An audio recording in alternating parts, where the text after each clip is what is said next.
Joshua 3:17a. Vaya'amdu hakohanim nose'e ha'aron berit Hashem becharava betoch hayarden hachen.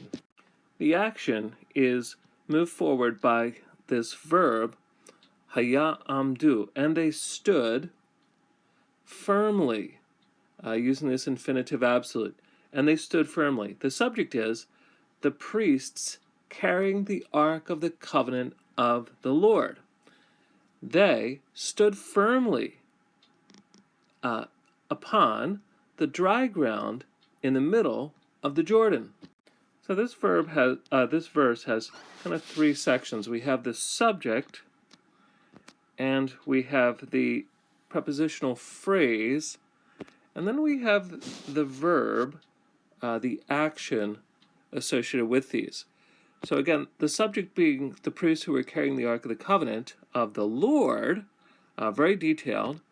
They were standing in the middle, in the middle of the dry ground of the Jordan. And we'll parse this verb, vaya'amdu. This comes from ayin mem dalet, and this is a kal, vav consecutive imperfect, 3mp. And it might deceive us just a little bit because it has the patak under the prefix pronoun.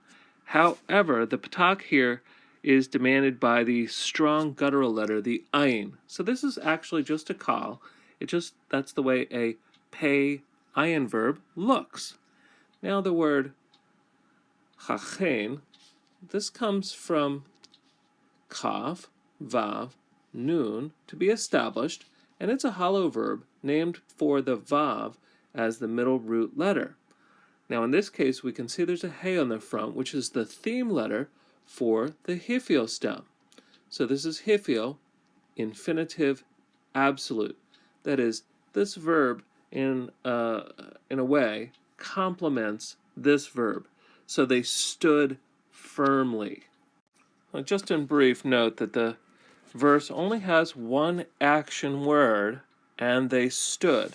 And then all the rest of this is a description, more detailed commentary. And in addition to all that, this verb is identical to the verb that began the previous verse. The Jordan, those waters stood, now the priest stood.